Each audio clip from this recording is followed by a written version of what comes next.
It's finally time to play with new Apple gear. It's iPhone 17 release day, and there are a bunch of new Apple gizmos to put to the test, like new AirPods and watches and cases with straps and fast chargers. And even if you don't buy anything new, there's still a bunch of software updates that can have your gear feeling new.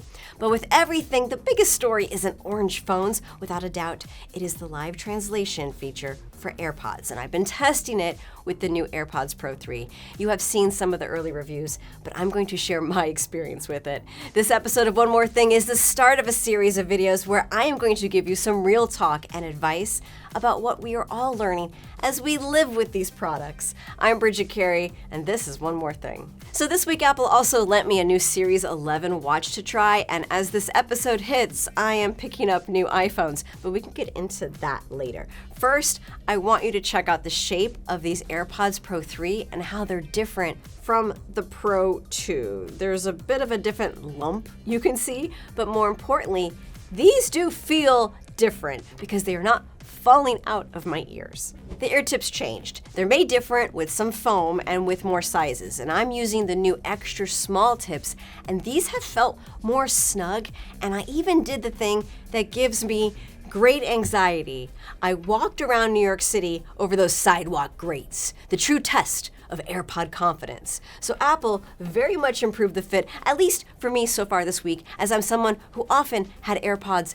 fall out of my ears. There's also a heartbeat sensor in these, and if you're wearing an Apple Watch, well, the iPhone is actually looking at both heart rate data sets from the watch and the AirPods, and it's recording the one that looks to be a little more reliable. So let's say you have tattoos on your wrist and the light sensor on the watch does get a little finicky for you, it's going to use the AirPods data. But otherwise, there are many features that are also coming to older AirPods models, like live language translation. You can tell the system what language the person is speaking, and you can have Siri translate it in your language in your ear. It's on the Pro 3, but it's also available on the AirPods Pro 2 and AirPods 4. You do need the new iOS 26 on your phone, and you need Apple Intelligence. Now, I've been using this for just a very short time, and it does not work perfectly. But I am obsessed because now I can finally understand all of the conversations my husband is having in Spanish with my mother-in-law. Yes, I'm using this to be nosy. I mean, I've done some other stuff with it. While walking on my morning commute, I did come across someone singing in Spanish, and I could see what he was singing in real time. But that's not as exciting as knowing what my family members are talking about. So my mother-in-law just so happens to be visiting us this week, and I have been testing it with her. She's bilingual, she speaks English great, but she tends to just start chatting in Spanish with my husband because that is her preferred language.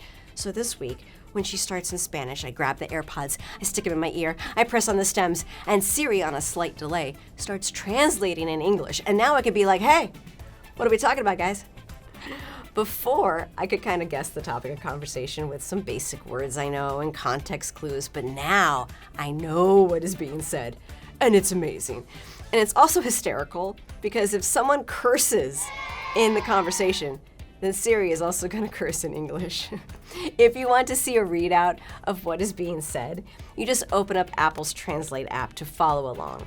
This is also where you're going to set up which languages you want translated, and you have to download those languages ahead of time. It can translate Spanish, French, German, and Portuguese, but by the end of the year, it will add Italian as well as several Asian languages. But this is not perfect.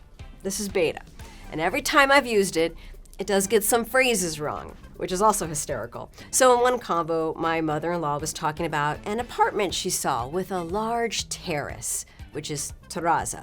Now, you can see the system got it correct here. Now, a second time, it did not hear terraza enorme, large terrace. I guess it heard peraraza, so suddenly we're talking about a huge bitch.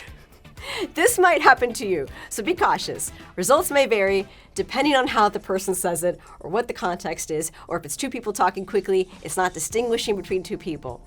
But on the whole, at least I'm not in the total dark about what the conversation's about, although I am screenshotting it and laughing about it later. There was another test where I gave my mother-in-law a pair of AirPods Pro 2. I set her up with the Translate app to do a combo on her phone.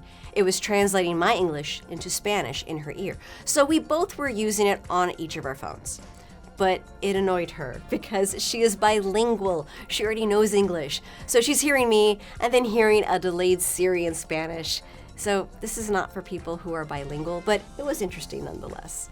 I'll keep you posted on how it goes as I test it further. And we do need to compare Apple against the live translation of competitors like Google. But the reason this new Apple feature is such a big deal is not because it's perfect.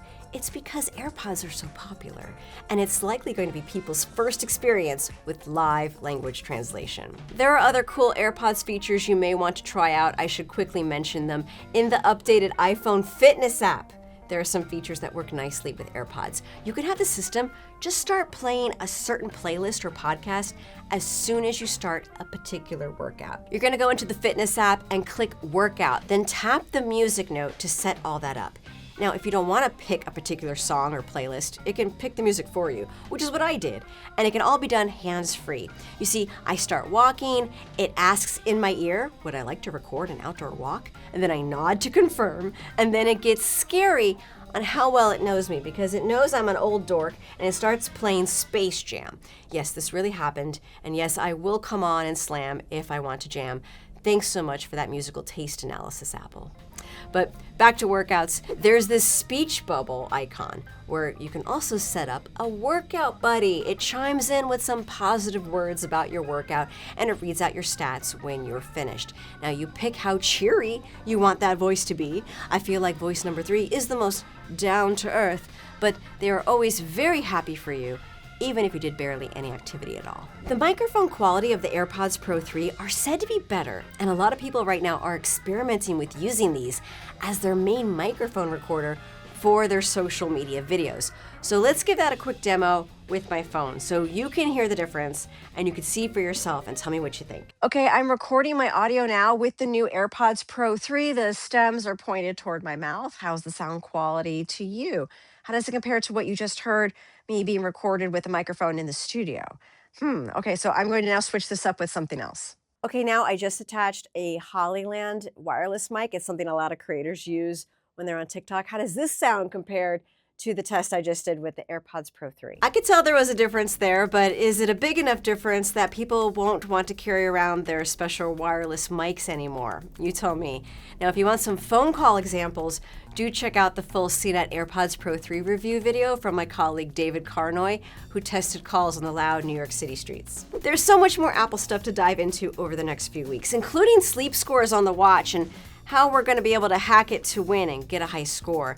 And I can't wait to try the new $40 fast iPhone charger, and I need to learn how I'm supposed to style a cosmic orange iPhone without looking like I'm rooting for a sports team. So keep subscribed as we keep testing. Let me know in the comments what your thoughts are on live translation, and I'll catch you next week for one more thing.